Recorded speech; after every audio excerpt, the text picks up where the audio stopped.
Okay, before I introduce our final speaker, I just want to let everybody know to stick around. When she finishes, Rob is going to do a quick blessing for all of the candidates that are running.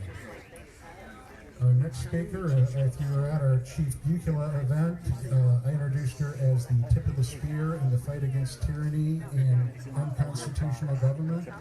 I'm pleased to tell you that we learned last Friday that spear has ripped a gaping hole in the big gas bag emanating from Lansing. Please give a warm welcome to the founder and driving force behind the Restoring Freedom Initiative, Katherine Henry.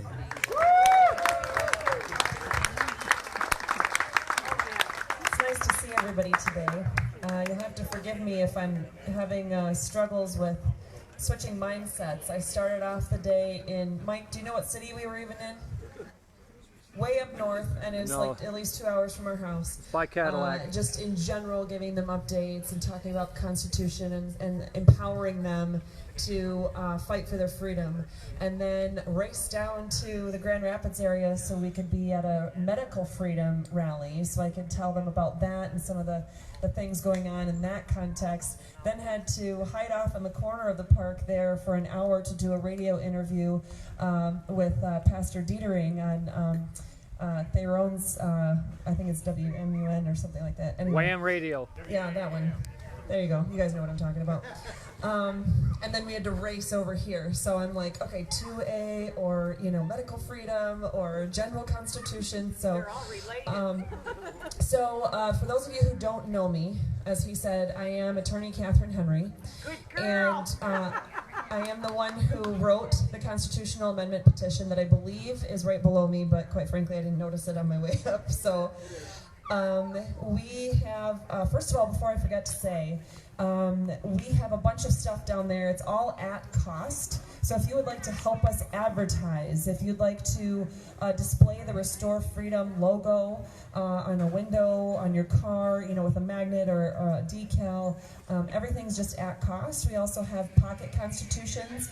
We had some that were donated by I think it was a state senator, a small handful of those. Those we can give to you for free because our cost was nothing. If we run out of those, then we'd like to give you at our cost the other ones we have. We have some Citizens Guide, which contains the 2019-2020 legislature information. Those are actually really resourceful too.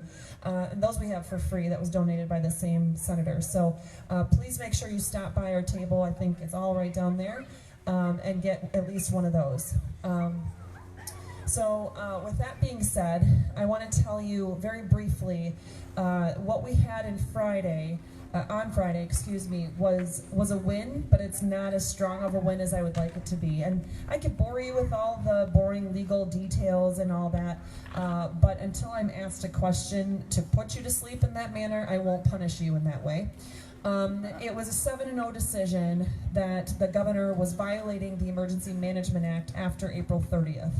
That I've been telling people since, the beginning of April, that it would be a violation of the law for her to continue at that point. And then they said in a 4-3 decision that the other statute she was relying on, the 1945 law, was unconstitutional, which is a win. But just to be clear, they said it was the very narrow question, is that it was a win based on it's unconstitutional because of the separation of powers. Because she would be violating the concept of having an executive official then taking on the role of the legislature.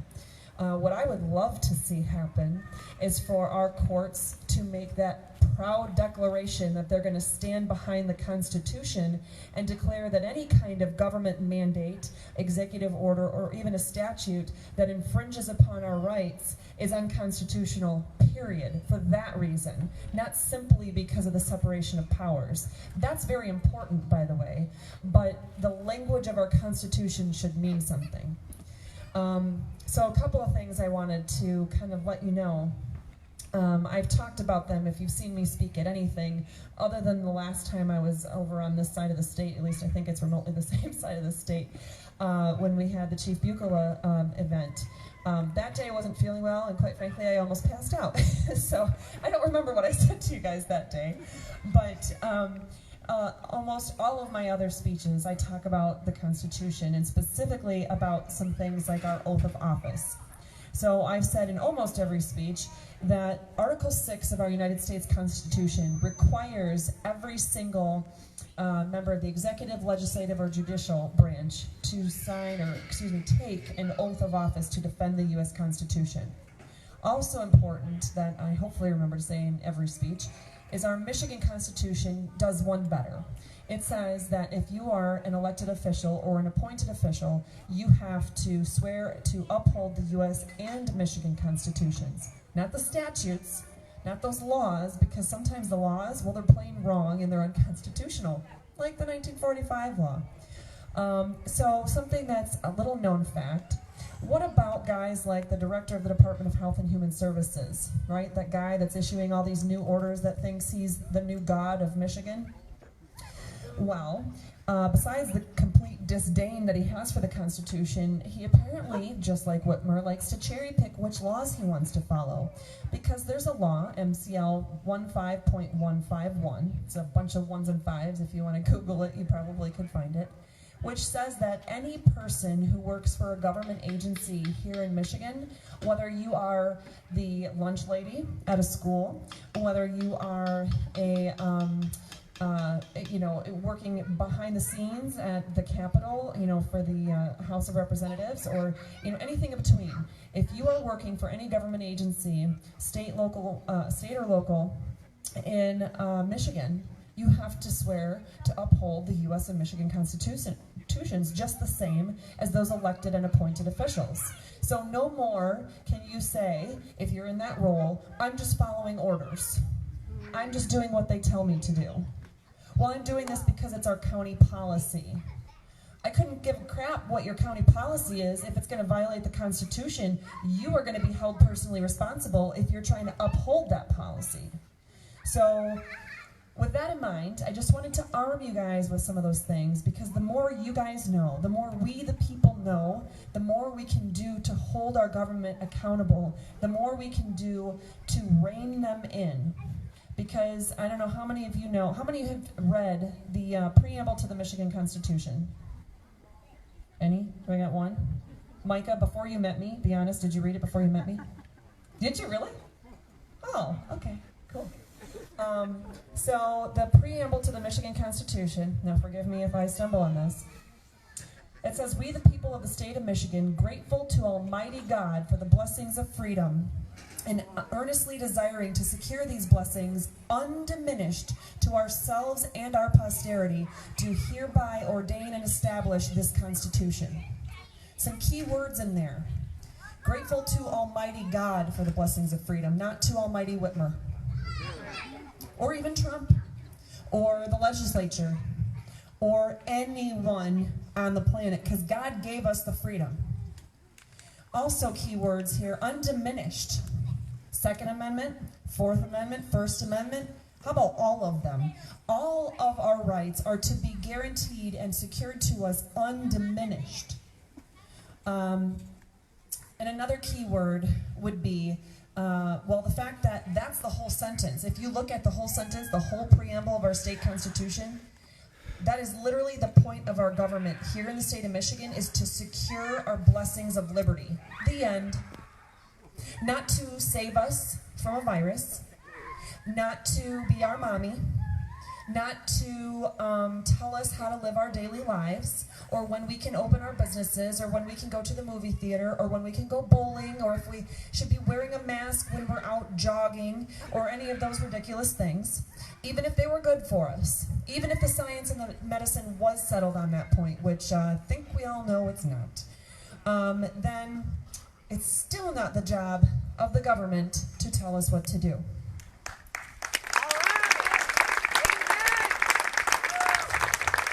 So at a Second Amendment rally, why would it be so important to talk about those general concepts?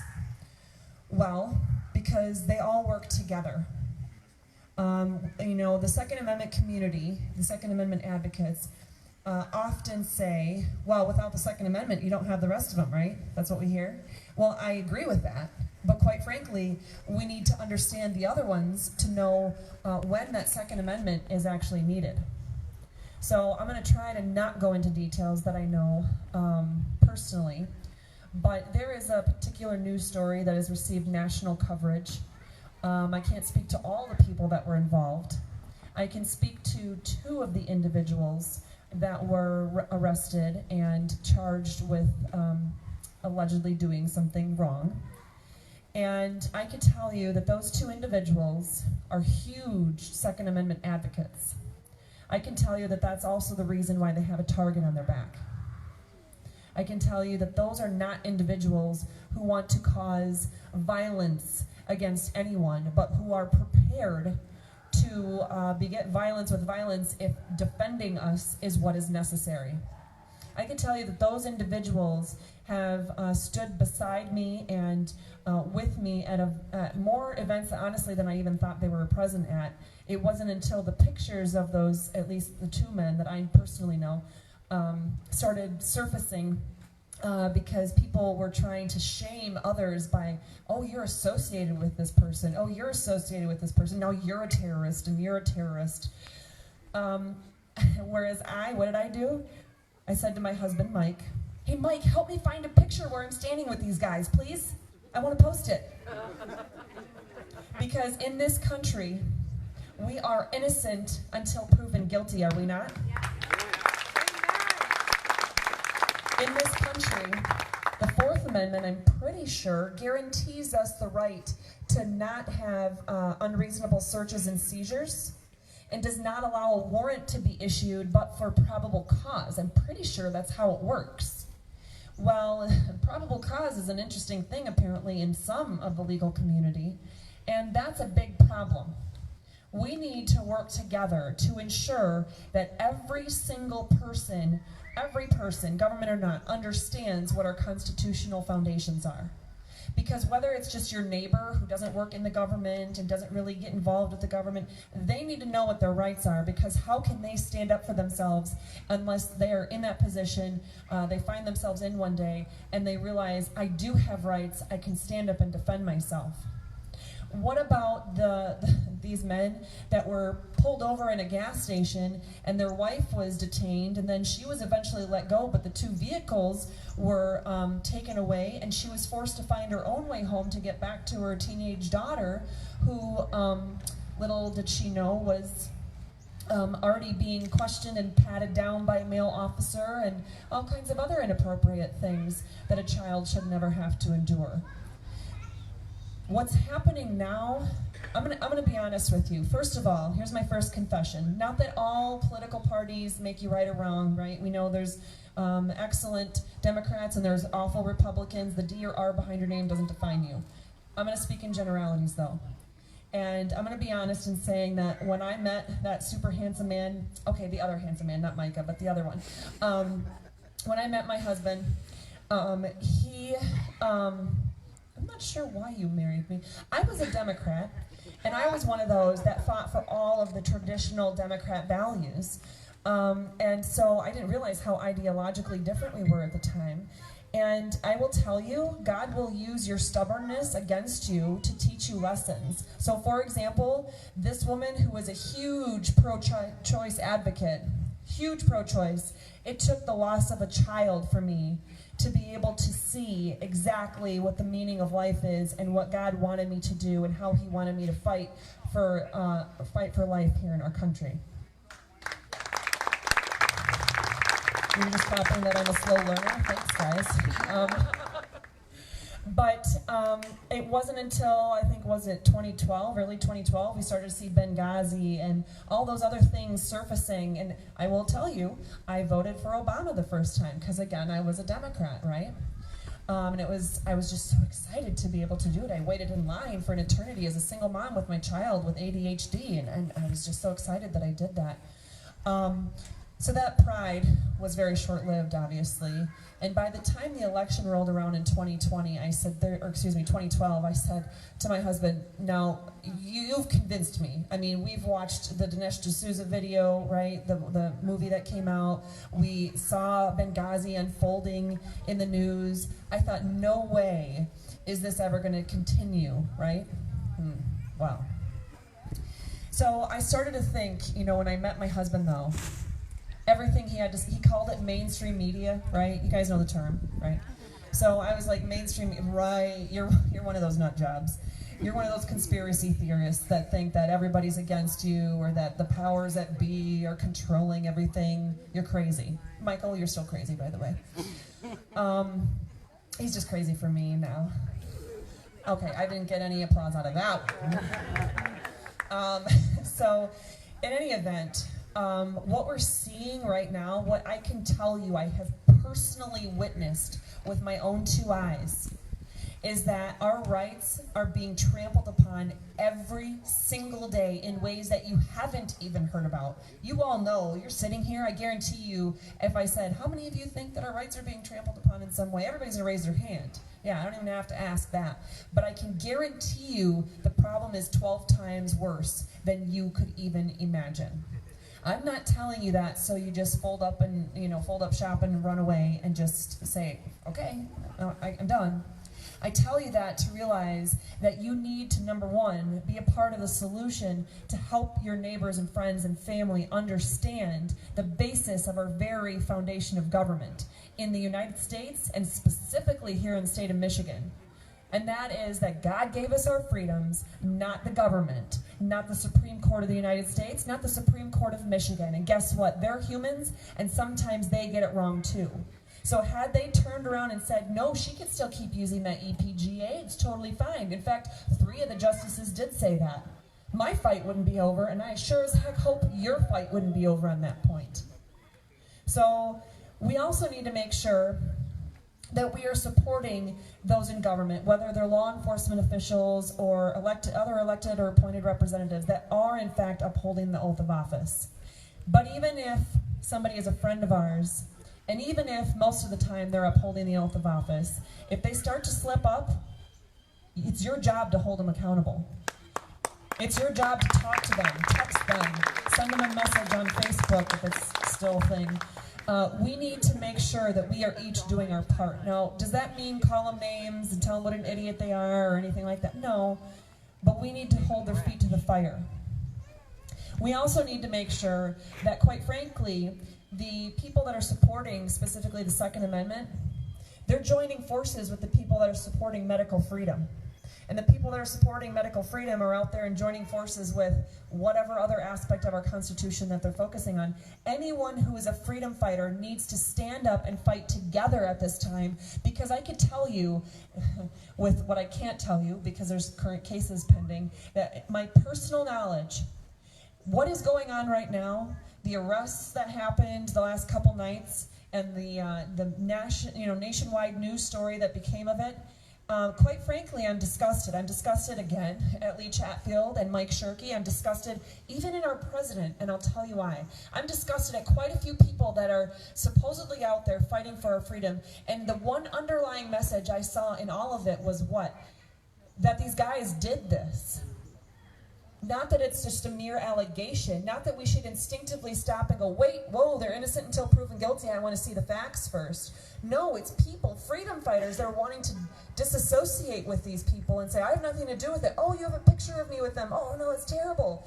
No, we need to say, bring them on. Anybody, seriously, anybody have a picture of me with the 2 guys that I'm talking about? The Null brothers, if you do, send it to me. I want to blast it on every single social media site I have, because I would proudly stand behind any single person who is simply trying to be there to protect us, who's simply trying to exercise his constitutional freedoms, and who's trying to ensure that other people have the opportunity to do so.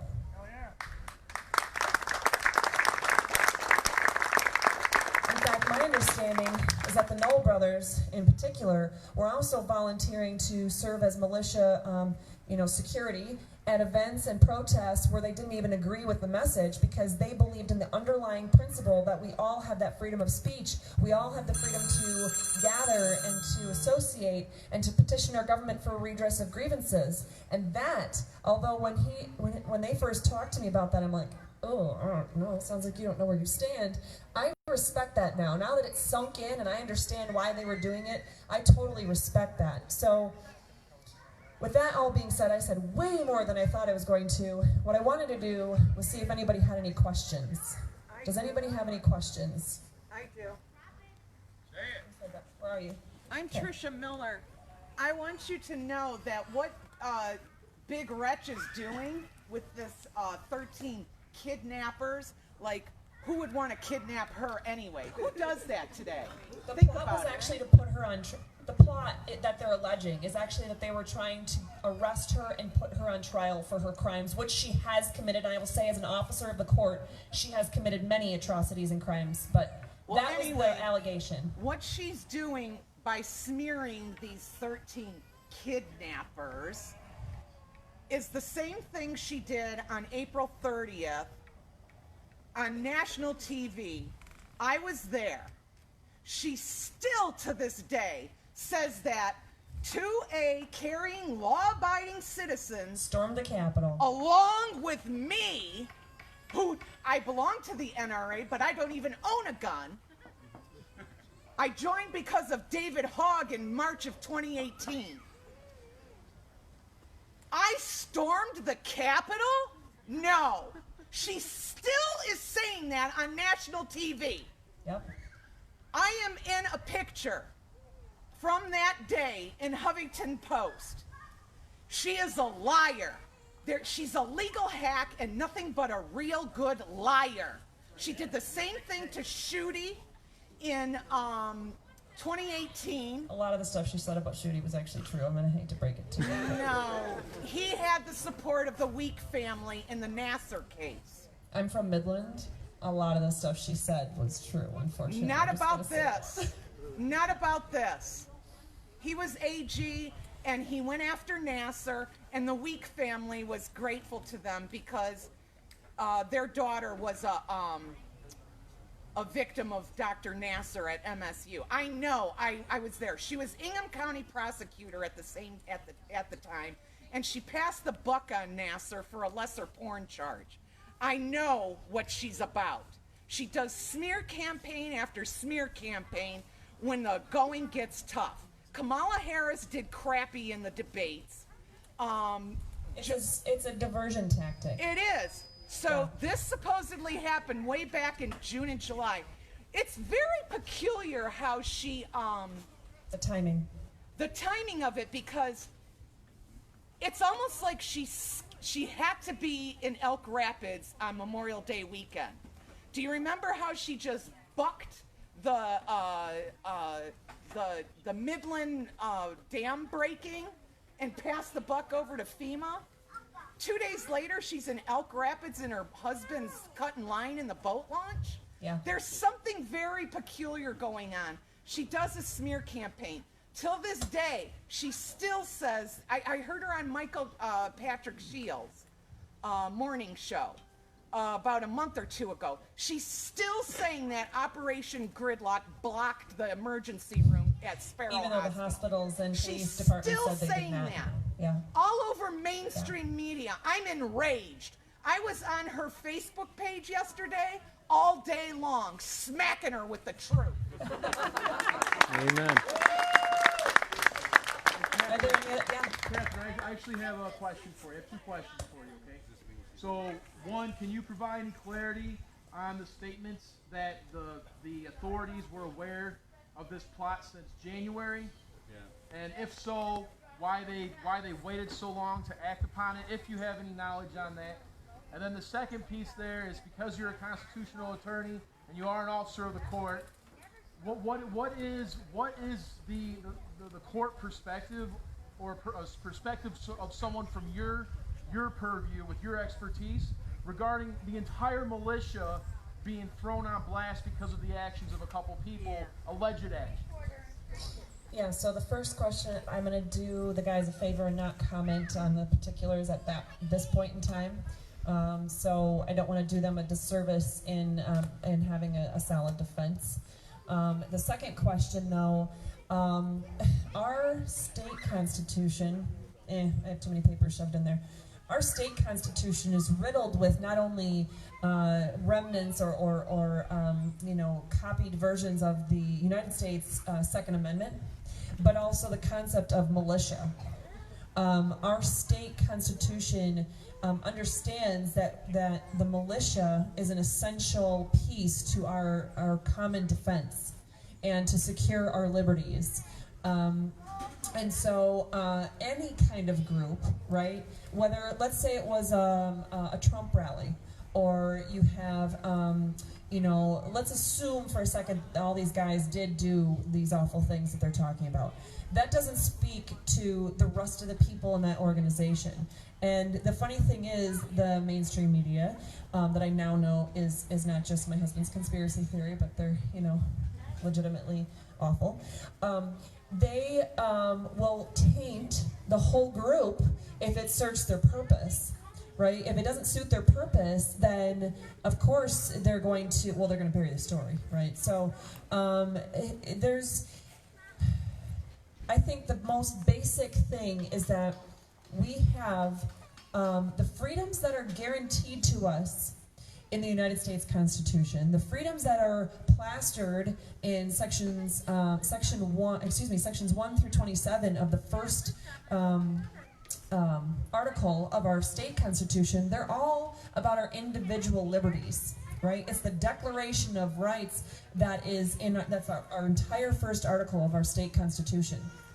My most favorite one, and I was on the radio earlier today talking about this, Article 9, the 9th Amendment of our U.S. Constitution. First of all, who knows what the 9th Amendment is? One? Is that it? No one will break it. Like I said, we need to all work together to ensure that we know all of them, because the Second Amendment is there to help ensure that all the rest of them get to be staying in place. So the 9th Amendment is actually almost verbatim the same wording as Article 1, Section 23 of our state constitution, which says, I won't be able to, oh, you know what, I'll just grab the Constitution. The enumeration in the Constitution of certain rights shall not be construed to deny or disparage others retained by the people. So again, God gave us our rights, not the government. And we listed them, we enumerated several of them, but nowhere near all of them. And in fact, the government's job, the purpose of government, is to secure the blessings of liberty. Whether you're reading it in our Declaration of Independence, whether you're reading it in the preamble to the United States Constitution, or whether you're reading it in the preamble to the Michigan State Constitution, that is the purpose of government. So, if their job is they have to proactively protect our liberties, they need to remember that the unenumerated liberties have to be protected the same. So, for example, I don't know, if we have the right to breathe fresh air, God gave me the right to breathe fresh air. I don't know about you, but God gave me that right, and I don't need to have it enumerated in the Constitution to realize that the government's job is to enforce or protect that liberty. In fact, I don't need a state Supreme Court or the United States Supreme Court to tell me or to tell the world that I have that right, because guess what? Then it becomes a enumerated right, not an unenumerated right. We don't have to have each and every one of our God-given liberties listed out for us and written in case law in order for us to be able to exercise those liberties. Another pet peeve of mine, just because I'm on random constitutional tangents today, case law is not a thing. So non-delegation means that the executive branch doesn't get to, have the authorities that belong to the judiciary, and the judicial branch cannot exercise the rights that properly, authorities that belong to the legislative branch, et cetera, et cetera. So the judges and justices, whether the U.S. or the state, they don't get to make laws. I don't care if it's 9 of them or 8 of them or 7 as in our state Supreme Court. I don't care if they're in the state's highest court or the United States Supreme Court. It doesn't matter if they're a trial court judge. This whole concept of case law, just so that you're aware, is absolutely unconstitutional. So we unfortunately for years, for decades, have been conditioned to think that we have to follow, there's a new Supreme Court case, we better figure out what they're going to say so they can tell us what we have the right to do. That's not how it works.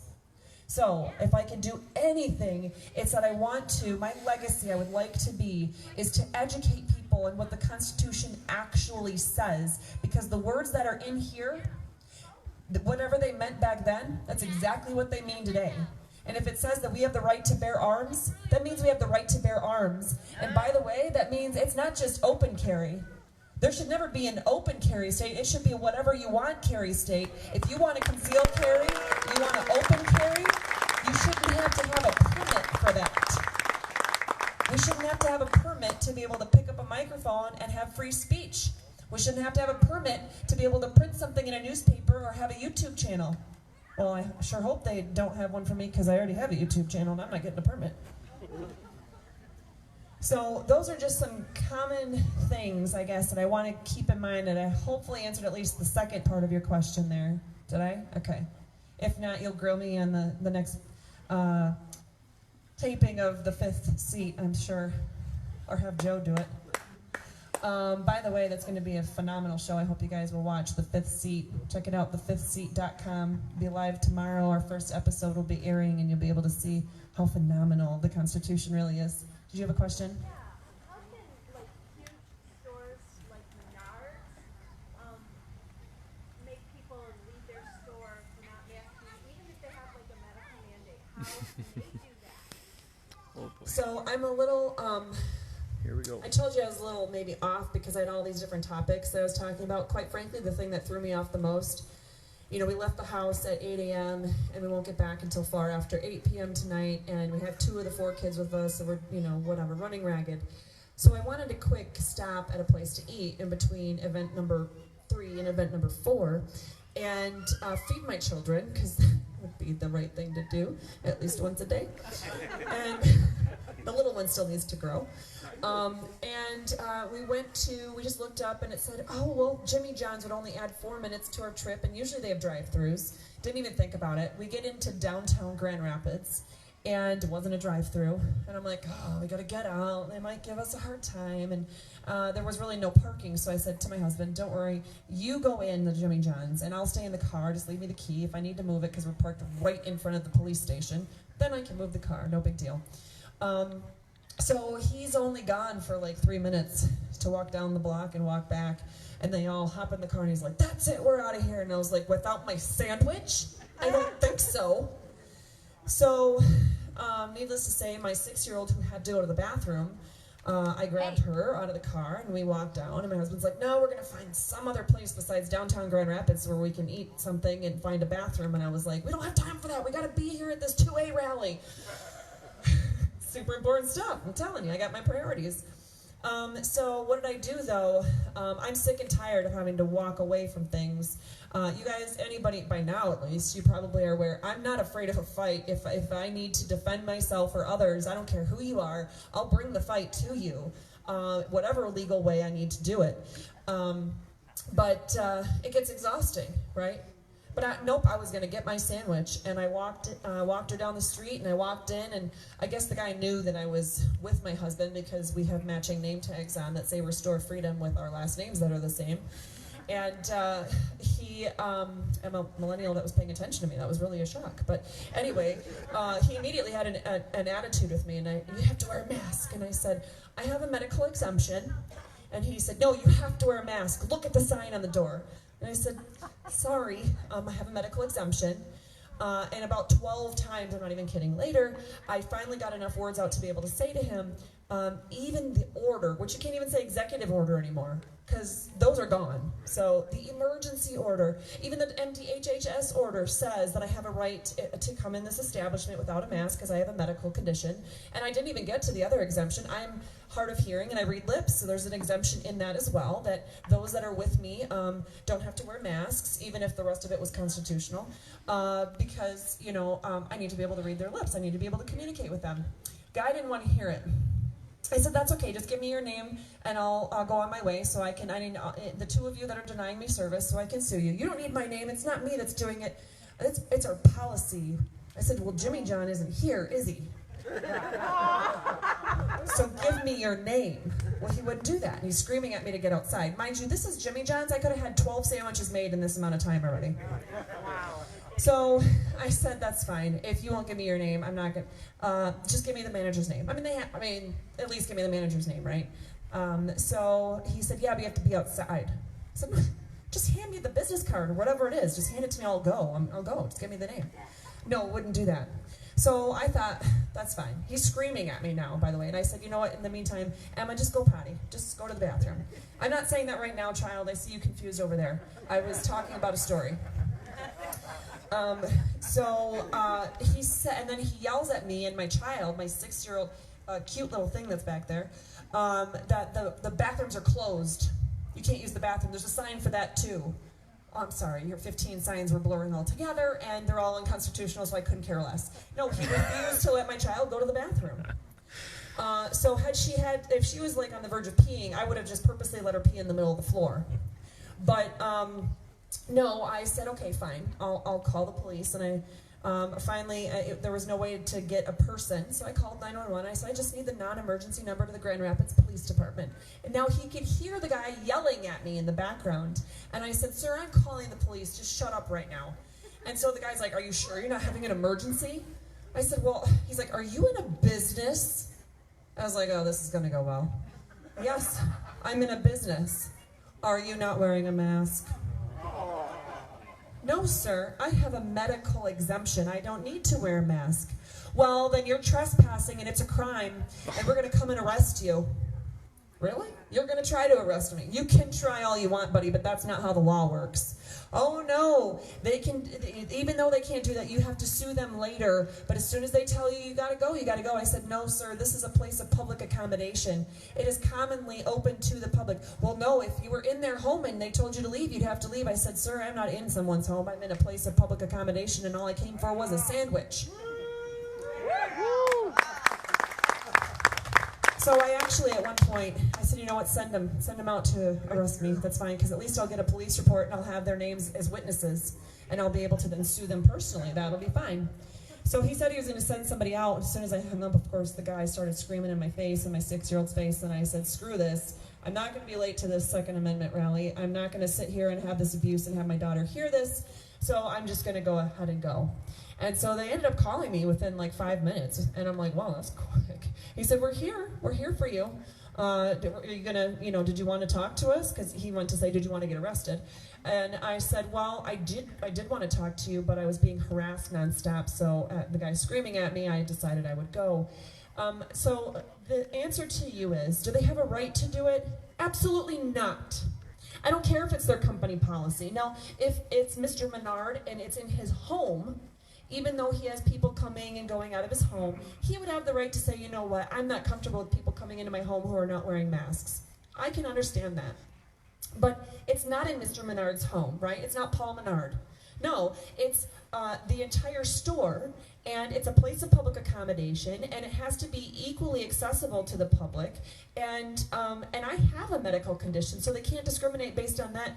But this thing is getting insane. If they want to claim that they have the right, because it's a private organization, to stop people from coming in who are wearing masks, and it has nothing to do with the executive orders or nothing to do with these emergency orders or anything like that, then why don't we get some stores and some businesses that we can back where their policy will be plainly plastered that says you are not allowed in if you have a mask. You're not allowed in if you have a Biden t-shirt on. You're not allowed in if you say, my Governor Whitmer is awesome and she saves lives. Seriously. So if you know people, you have to have a gun to enter.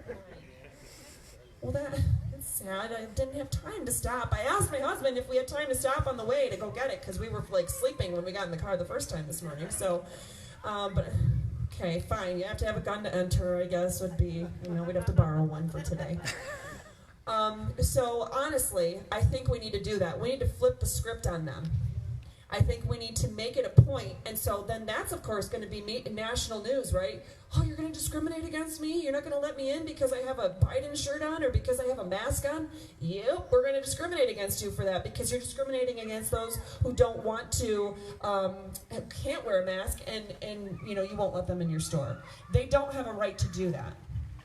Sorting it out, there's no Staples easy button. Now, I can tell you here in the state of Michigan, the fastest way, and I've been telling people this from the beginning and nobody believed me, truly the fastest, I'm a little freaked out that everybody's looking up and like, is there some big bat or something? I don't know. As long as it's not a big spider, I'm good. So, what the fastest way to fix this albeit it's November 2022 in the end. You guys see that petition down there? The Restore Freedom Initiative Constitutional Amendment Petition. It's the same petition that guarantees that they cannot deprive us of life, liberty, or property without due process of law, which will now be specifically laid out so we all understand what that means. And it means that even in a non-criminal setting, they have to prove beyond a reasonable doubt that it's necessary for them to deprive us of the life, liberty, or property. Why? Because we are harming somebody else's life, liberty, or property. If we're not, they can't deprive us of ours. Also, it says things in there like these non-elected bureaucrats, they're not going to be allowed to rule us anymore. Yeah, and if you're a government official and you intentionally violate the state constitution or the U.S. Constitution here in the state of Michigan, that's a misdemeanor. There's no qualified immunity anymore. That's a misdemeanor. I don't care if you're the governor or you're just a local city city official. If you violate the state constitution, if you violate the Constitution intentionally twice, that's a felony. You're immediately removed from office. There's no need for 1.2 million signatures to be gathered. And you are permanently prohibited from ever holding office in Michigan again as a state or local official. She needs to stay out of. So we need 425,059 signatures to get that done, and we need to turn these in November. Who's with me in the fight for freedom on that? So I'm going to ask each of you to sign, but quite frankly, if each of you have a mouth, I'm going to ask you to get some petitions to help pass out, to get signatures. Because if you ever encounter anybody on the street that's not wearing a mask, that's a prime target to walk up and say, hey, are you interested in securing your freedom? Would you be willing to sign this petition? It doesn't take somebody that's politically active. It doesn't take somebody who remembers all the law or anything like that. In fact, we have laminated sheets that summarize our petition and tell you all the fabulous things that are in there. But there is no Staples Easy button for that question about Menards or any of these other stores. The best we could do is hopefully try to educate them in the moment.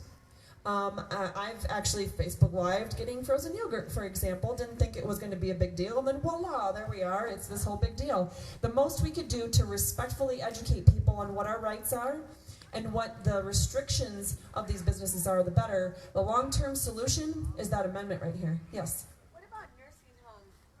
I'm still not allowed to visit my mother. Curveballs left and right today. First, you want to keep me out of store because I don't have a 22 or anything else on me for that matter. And now you wanted to ask about the nursing homes. What about the nursing homes, though? So they won't let us visit. I can't visit my mother. Yeah. I'm not allowed to go in the bed. We can bring her out. But then, I'm trying to protect her too. So there's that many places we can go. But we're not allowed to go in and visit her. Well, the executive order that was stopping it, just to be clear, just to be perfectly clear, every single one of there were 192 executive orders that the governor had issued by a few days ago anyway. There were maybe 11 that were constitutional because they were part of Article 5, Section 2 of our state constitution. All they did was reorganize a part of the executive branch, and they followed all the procedures for that. But for those, say, 11, all the rest of these executive orders, the hundreds and hundreds of these things, they're gone. So the executive order that prohibited, that stopped the governments from having to comply with the Freedom of Information Act, gone. I mean, it was never legal anyway, but it's gone. The executive order that allowed Zoom meetings instead of the Open Meetings Act to be actually followed, that's gone. The executive order that stopped us from seeing loved ones in nursing homes or juvenile care facilities or juvenile detention centers, things like that, those are gone. The executive orders that allowed government to be partially shut down, gone. Every single one of those executive orders that were based on COVID-19 situations are gone. They have no legal bearing whatsoever, at least as of April 30th, is the way that the Supreme Court stated it. So there is nothing about that whatsoever. Now, I did see that the Director of Department of Health and Human Services, Mr. Gordon, issued, I believe it was on the 6th of October, or maybe it was yesterday, I think he issued a new one about nursing homes. I didn't have a chance to read it. I'm assuming it's just copying and pasting from Whitmer's executive orders. Those are not constitutional. Here's what I'll tell you. If your loved one is in a care facility like that, where the people running it have no problem running rickshawed over the rights of the people who are staying there, then you're going to need to probably find a place that's actually going to protect them. Because if they're willing to do that, what else are they willing to do? at any rate, I know it's not answers. I don't really have any of the really good answers, and I'm not handing out candy today, so I'm really not going to make a lot of friends. But wow, this has all of a sudden become a tough crowd. Even Alan's not smiling at me anymore. Thanks a lot. That was the last question I had time for. So I really appreciate all of you participating and listening. Make sure you grab at least the free stuff I have for you, if not the other stuff, and of course some petitions to take with you to make sure that we can secure freedom, restore freedom here in the state of Michigan. Thanks, everyone.